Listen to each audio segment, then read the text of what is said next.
अभी हम जाएंगे जी। सबसे पहले आज हमारी पाकिस्तान टेक्सटाइल एक्सपोर्टर एसोसिएशन के अभी रिसेंटली चेयरमैन चेंज हुए हैं, तो नए चेयरमैन साहब आ रहे हैं, अभी उनकी सेरेमनी है, वहाँ पे हम चलते हैं। अभी हम पाकिस्तान टेक्सटाइल एक्सपोर्टर्स एसोसिएशन के ऑफिस जा रहे हैं जी। चल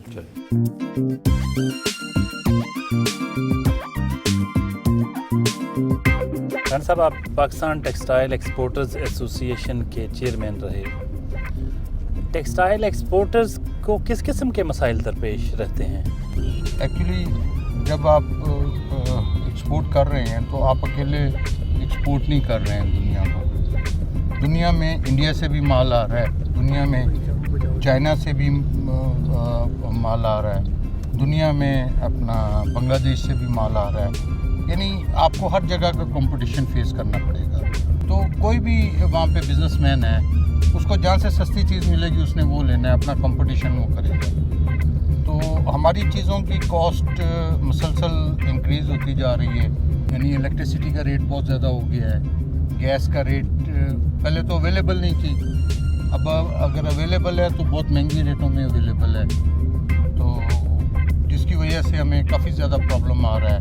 फिर ये है कि जो हमारे रुके हुए फंड काफ़ी अरसे से गवर्नमेंट के पास थे, उसकी वजह से हमें काफ़ी ज़्यादा फाइनेंशियल डेंट पड़ा।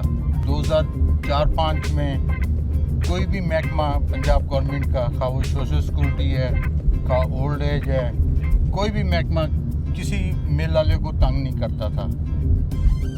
आजकल ये पोजीशन है कि हर महकमा हर मिल में हरासमेंट क्रिएट कर रहा है और ज़बरदस्ती पैसे ले रहे हैं। और एक तो होता है सर्विसेज देना, सर्विसेज को इतनी ज़्यादा नहीं दे रहे हैं। सर्विसेज ऐसे ही दे रहे हैं कि आप किसी सोशल सिक्योरिटी के हॉस्पिटल में चले जाएं तो वहाँ पे लेबर बेचारी बाहर बैठी धूप में बैठी हुई है, कोई मेडिसिन नहीं उसको मिल रही, मैक्सिमम पैनाडोल की गोली दे के उसको फारिग कर देते हैं।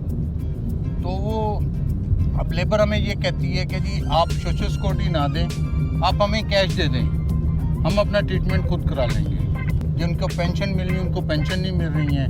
वो पुराने दौर के वो जो सियासी लोगों को ओबलाइज किया गया है, वही ओबलाइज किए हुए बंदों को ओल्ड एज मिल रही है।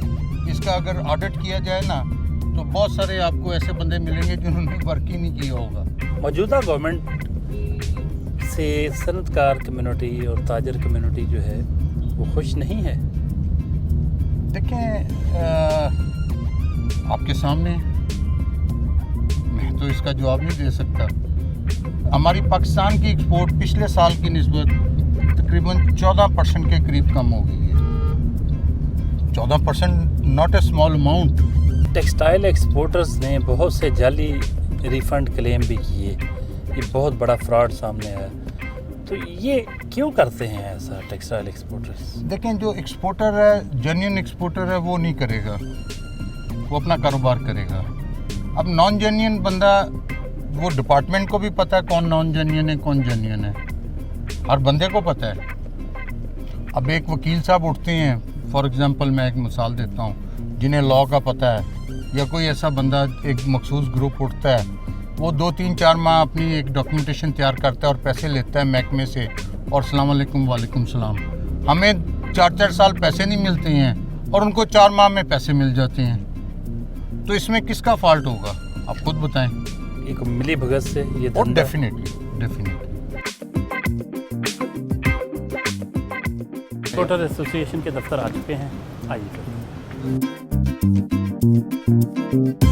Pakistan textile exporters association Pakistan भर में टेक्सटाइल एक्सपोर्टर्स की सबसे बड़ी तंजीम है। ये उसका हेड ऑफिस है। राना आरिफ तौसीफ खां भी इस तंजीम के हेड रह चुके हैं और इस वक्त खुशकिस्मती से सुबकदोश होने वाले chairman Pakistan textile exporters association Asgar Ali साहब भी हमारे साथ मौजूद हैं। उनसे भी हम बातचीत करते हैं कि पाकिस्तान में टेक्सटाइल एक्सपोर्टर्स को किस किस्म के मसाइल का सामना है। जी असगर अली साहब बताइए। जी बहुत शुक्रिया। कैसे हैं आप? अल्हम्दुलिल्लाह। किस किस्म के मसाइल का सामना है आपकी तंजीम को और आपकी कम्युनिटी को?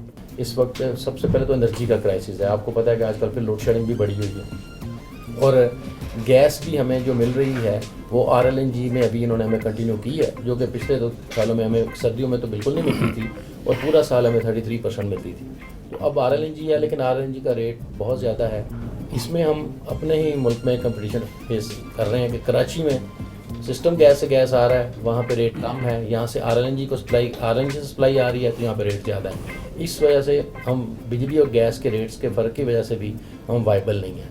تیسرا ہمارا مین ایشو تھا جو ہمارے ریفنڈز رکے، وہ کچھ اب گورنمنٹ نے کچھ خیال کیا ہمارا اور ہمیں کچھ ریفنڈز ہمیں دے دیے گئے ہیں، لیکن ابھی بھی ہمارے کچھ 4 ماہ کے ریفنڈ ابھی تک رکے ہوئے ہیں. تو میرا گورنمنٹ سے یہ گزارش ہے کہ ہمیں DLTL کی شکل میں یا ڈیو ڈرائی کی شکل میں جو بھی ایک پرسنٹیج ہے، منیمم 5%، لیکن اس سے اوپر جو بھی دے دیں ہمیں بہت بہتر ہے.